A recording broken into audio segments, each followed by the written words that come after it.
Our first speaker is Dr. David Jordan, and he will be presenting development and use of sorghum backcross nested association mapping population for trait dissection. Okay, I'd also like to thank the organisers for giving me the opportunity to speak today. Hopefully I'll be able to entertain you and keep going. Oh, it's interesting. So I've lost some of my pictures, but that's all right. To start off with, I'll give you a bit of a structure of the talk. I'm going to talk about our rationale for developing nested association mapping. Now, I'm not a genomicist, I'm a plant breeder, so a lot of the rationale is in developing something that would have utility not only for understanding traits but actually deploying them in the field. I'm going to talk about an example of using the resource that we developed to look at flowering time and root architecture, and then finally, if I get time, I'll describe some of our ideas for future breeding. So for those of you who haven't been exposed to this concept of nested association mapping, it's an idea of that came out of Cornell of combining the advantages of conventional biparental mapping, which has a lot of power to detect QTLs. Whoa. That's good. Now I'll have to stand back. Okay, so it has a lot of power to detect QTLs, but it only samples a limited number of alleles and it has low resolution. On the other hand, association mapping samples a lot of alleles. It has high resolution due to historic recombination, but a lot less power to detect QTLs, particularly those that are rare. And it's prone to false positives. And for me as a breeder, one of the challenges with these association panels is the genetic background effects, which are large and really compromise phenotyping for quantitative traits. So this idea of nested association mapping is a way of combining those two things, which is by using multiple interlinked populations with parents that have been either resequenced or genotyped at very high density and have those markers imputed onto the populations. So my particular context, and you'll hear the word context a lot in this talk, is that I am a pre-breeder. I don't actually develop varieties. I develop germplasm that I then, our program licenses to the commercial sector, and I work in a highly variable environment in Australia. It's characterised by water limitation and high levels of G/E. And I just heard that we are about to get we started off with a drought, and I hear we have a cyclone on the way, and it's likely that my trial that was drought stressed at the beginning is going to have more than 500 millimetres of rainfall between now and when I get home, so that'll be great. And I have to deliver varieties or deliver our genetic improvements through the private sector, which adds complexity. So the background to this particular set of genetic resources we put together was around the mid-90s when markers became available. It was obvious that the genetic diversity in elite sorghum in Australia was low, and also the genetic diversity in our own breeding populations was low, and that was primarily due to strong selection for midge resistance and stagering. And so we wanted to try and do something about that. We wanted to try and bring in new genetic diversity, but we wanted to do it in such a way that we didn't destroy the efforts of 20 years of breeding to bring in those traits.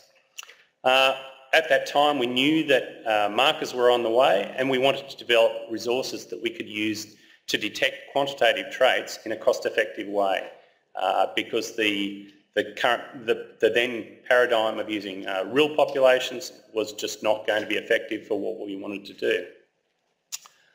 And I'll come back to this thing of context. We wanted to detect genes in a background that was relevant to where we wanted to deploy our varieties.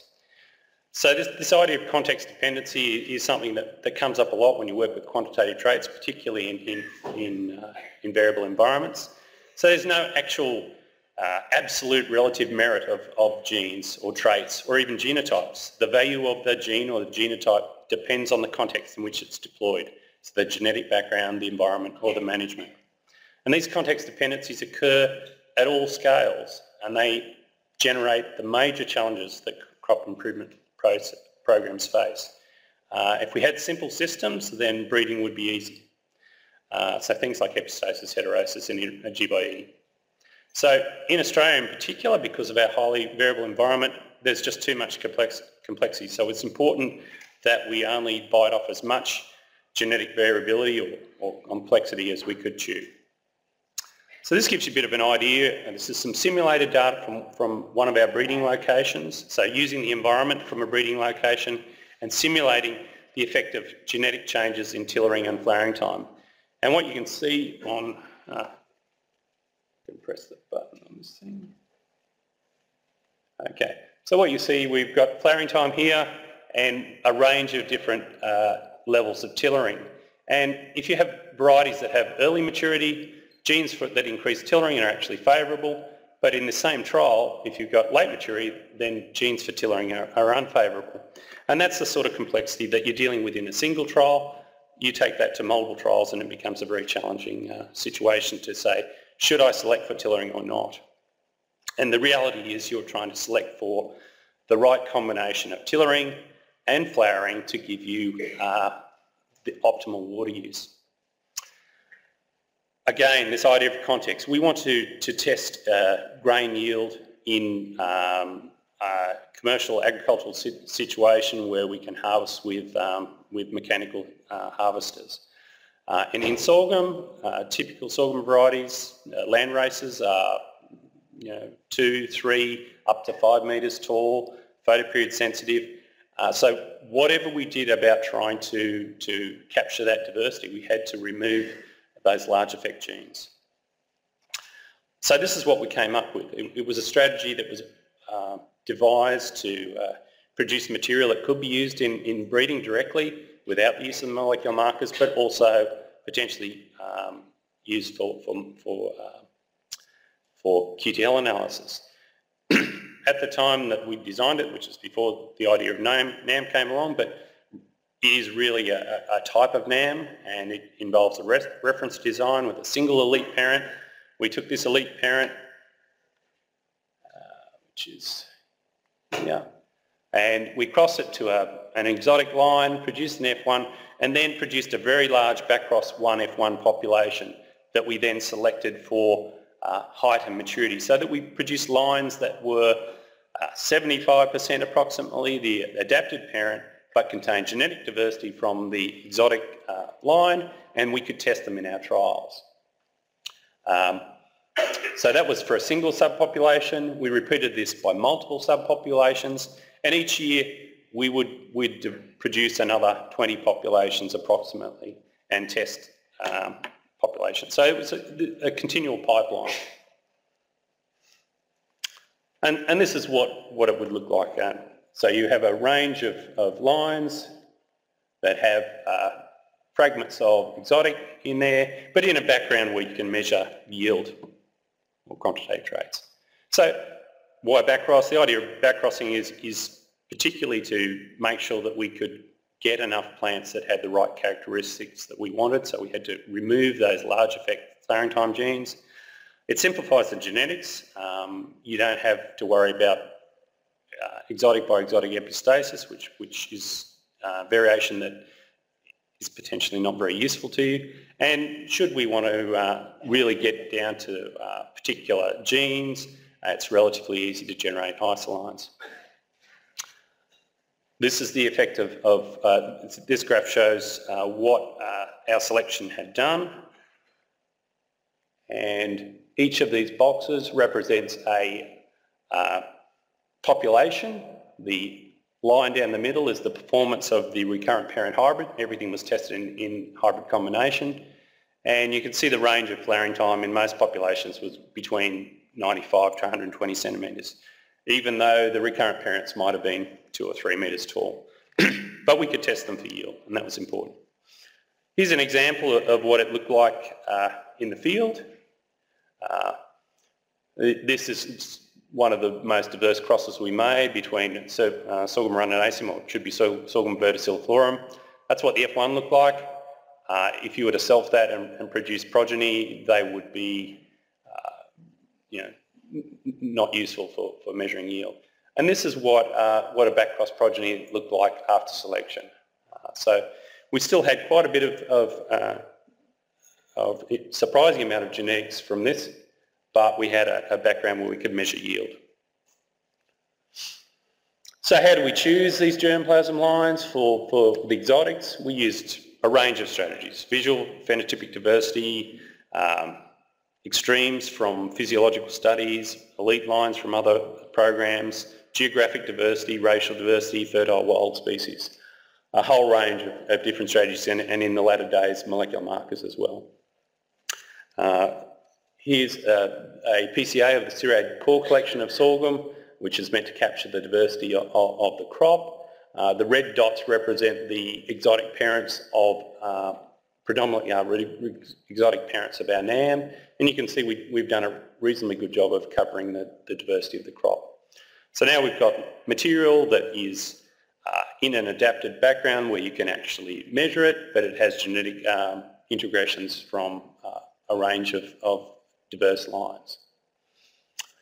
So the final step in the puzzle to go to nested association mapping is to have very high density genotyping on the parents of the population so that you can do the association step. Now I'm not going to talk about that part yet because we really haven't got to it, but we have resequenced the lines, at least 44 genotypes, so about 35 of the parent lines have been resequenced, including the recurrent parent and the tester. My colleague Emma Mace is in the audience, and she's the author of this paper on the resequencing, so if you have particular resequencing questions, she's the one to talk to, not me. But the interesting thing from a breeding point of view, and it came up in the talk about maize yesterday, is a lot of the diversity in sorghum is in the wilds and land races, and we really haven't made much use of it at all in improved inbreds. So there's an opportunity there. So we phenotype our material every year for a basic set of performance traits, so yield, flowering time, height, head shape, stay green, and a few other things. So each year we'd evaluate 15 populations in multiple trials, including populations from previous years so that we could analyse multiple years trials together as a single experiment. And we also did environment characterization. We've got a very strong crop physiology modelling group in Australia, and one way of dealing with the variation in environment is to actually understand it as the plant sees it. So we characterised the majority of the environments in later days to allow simulation modelling to be used as a tool to identify environment types, but also as a tool for analysis. And this is the sort of thing that it looks like. This is a stress index centred around flowering time, where it just represents the supply of water for the plant relative to the demand of the plant. So if you're going to have a nice flat line at 1, that means the plant's getting basically all of the water that it needs. Whereas you have a line like this, you're getting a terminal stress relieved, a severe terminal stress, and you can see that a lot of our environments are terminal stress, or alternatively, as this year is likely to turn out to be, no stress. And that's the situation you've got to live in. But without modelling, you can't see that very easily, and sometimes it's not obvious. Okay, when we finally did this multi-site analysis, and you can look up the paper if you wish in crop science, each box plot represents a family. Again, the black line is the recurrent parents' performance, and these environments are the types of environments that were experienced. So this is the mean of, I don't know, 10 environments or something, and this would be a similar number of environments. So these are stress type environments, and the recurrent parent tends to be a high performer under water stress, and hence you see the black line is above the mean. But interestingly, in the high yielding environments, the mean was sitting right on there. So there was opportunity to make a lot of progress. And so now we've got this excellent resource, more than 4,000 lines, greater than 100 exotic parents, Got GBS start-seek data on 1,500 of these lines. We've got yield information from more than 50 trials, so something about 2 million phenotypic data points. Doesn't sound like much when you talk about billions of SNPs, but it certainly is a lot harder to collect. Most of the trials have environment characterization, and the nice thing from my point of view as an applied breeder is that we've licensed more than 500 of these lines to commercial companies in Australia and worldwide. So let's look at using this for QTL analysis. And we chose flowering time as a nice proof of concept trait. It's a complex trait. From Arabidopsis we knew that it had lots of QTL, and we'd expect to find a lot of QTL. Most of the real mapping studies in sorghum would detect somewhere in the order of 3 to 6 QTL, and clearly they were not capturing all of the diversity. Our populations had been selected for photoperiod to remove photoperiod sensitivity, so we're really only looking at the thermal impact on flowering. And when we did the QTL analysis, we identified more than 40 QTL with 3 to 5 alleles at each locus. So we didn't just find single allele, we found multiple alleles. And like what was found in maize, there were small allele effects, and what was really interesting to us was the high consistency with the QTLs that were detected by Ed Buckler with the maize NAM. Now, it's not so much that I was surprised that the QTLs would be similar between the different studies, but I was surprised at how accurate they were. So we found these QTLs. There's an example of allele effects relative to the recurrent parent at that particular location. You can see different populations were segregating for the allele, and others had very little segregation. I'll leave that. So comparing to maize, the Buckler group had similarly done a QTL analysis for flowering time, identified 75 markers associated with flowering time in the maize NAM. We sequence mapped, so we took the closest marker from maize and we sequence mapped that to the sorghum genome, so we gave it a position in the sorghum genome, in fact 2 positions in the sorghum genome, because maize has had a duplication event, so almost every gene is present twice in the sorghum genome. So 90% of the QTLs that we found were less than 10 centimorgans from where we thought they were in sorghum, and 40% of them, or around 40% of them, were less than 1 centimorgan away. And this information provided some really interesting insights into both crops, really. So that's what it looks like for chromosome 1, and you can see most of the sorghum QTLs match up pretty nicely with the maize QTLs to either side. But of particular interest was a situation on chromosome 6, where the maize group had called a single QTL there at this particular location and this particular location. But when we looked in sorghum, because there's more recombination in that area of the genome in sorghum, we could actually see that there would have been 4 QTLs there. So that was pretty interesting, and it gives you an insight. So if this was another trait and you were interested in doing fine mapping in maize, this information would potentially save you a lot of heartache. And I should say that it didn't just go that way, maize to sorghum. In fact, there were cases where the maize data showed, because there'd been more recombination, gave some fresh insight in sorghum as well. Okay, so that's, I guess, a trait discovery example. Now I'm going to talk about an example where we've used this resource to test a theory at very low cost. So we've got a set of data, and we can continue to ask different questions of it. In this case, physiologists in our group came up with the thought that the root architecture or root angle would have a big impact on water capture in sorghum. So potentially plants with narrow roots would be able to extract more water depth if the soil depth was there to do it, whereas root angle, wide root angle would be useful in situations such as this one, where we grow plants in wide rows. and the different, so we would have interaction between soils and management, and this was relevant to us. And so PhD student came up with a nice system for screening for root architecture, or this root angle. Turned out that you could measure it in the seedling and that was reflected in the adult plant. She also looked to confirm that it did have an impact on water use in these large glass chambers. We then looked at a diverse set of parent lines, and she actually chose a real mapping population to do some QTL mapping in. But this is also the parents of our nested association mapping population, so we knew that there was a lot of variation.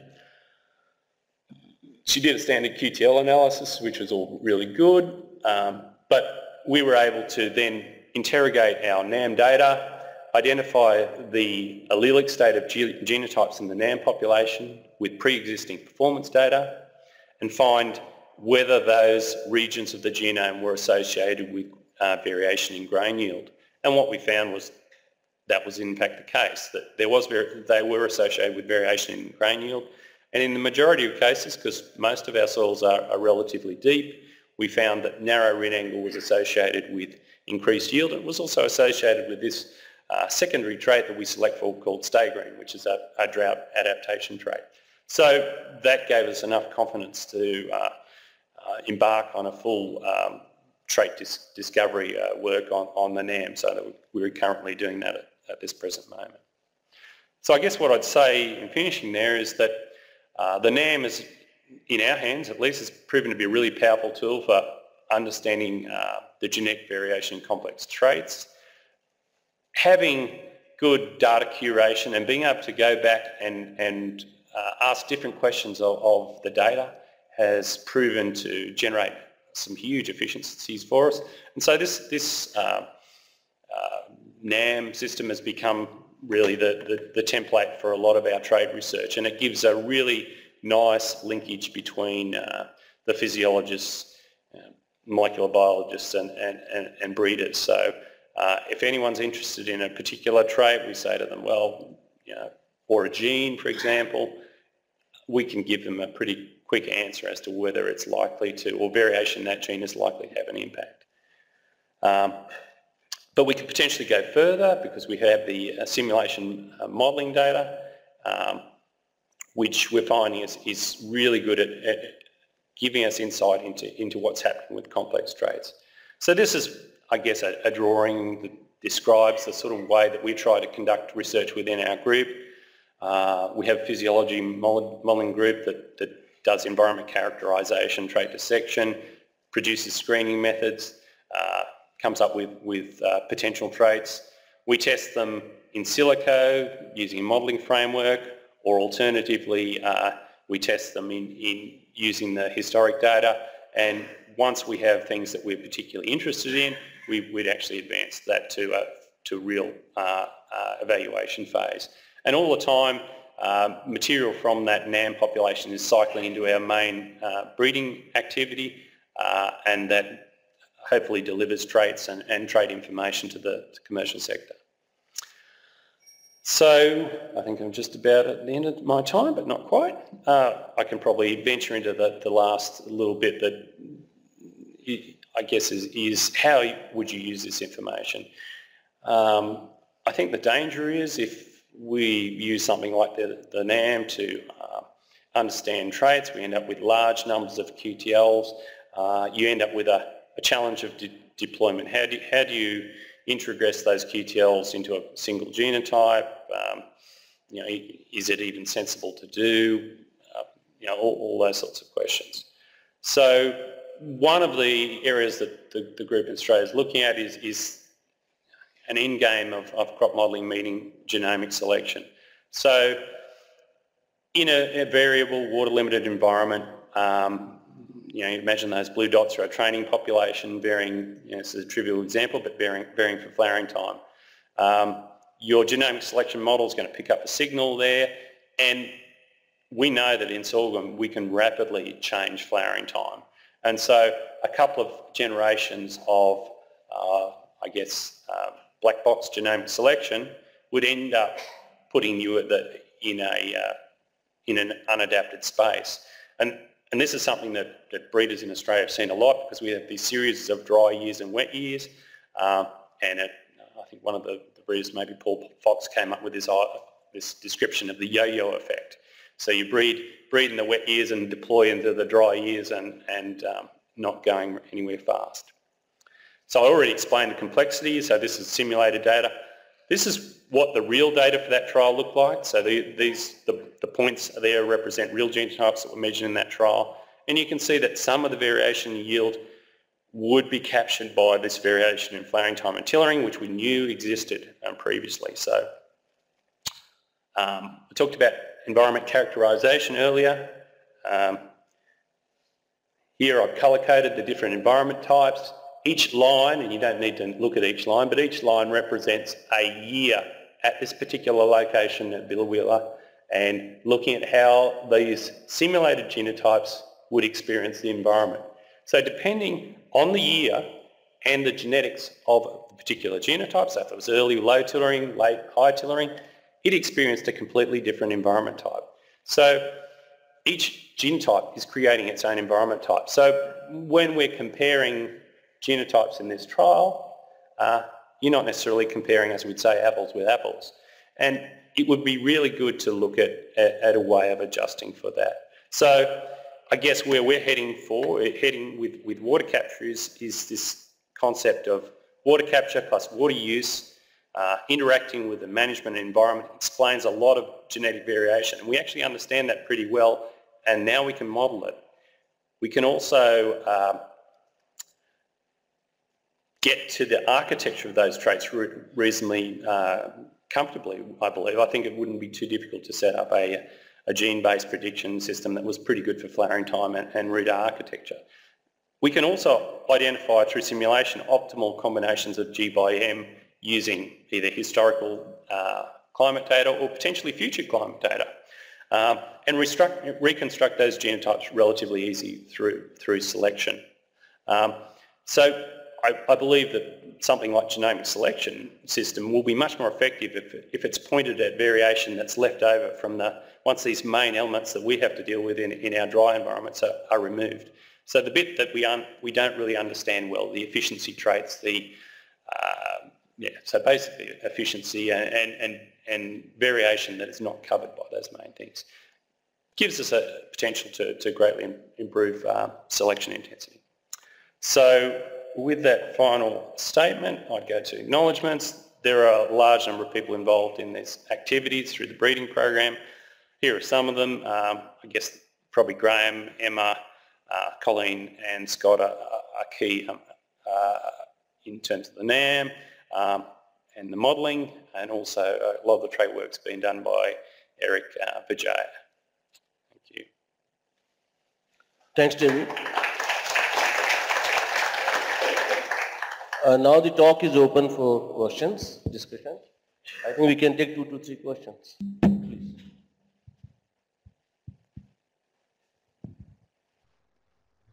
Thank you for presentation.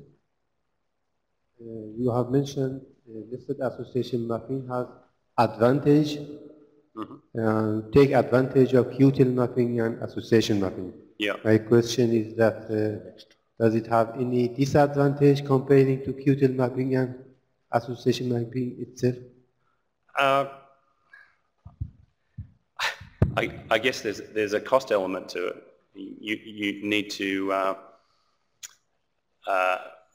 effectively operate at a different scale. So you have multiple populations. So if you could only afford to test,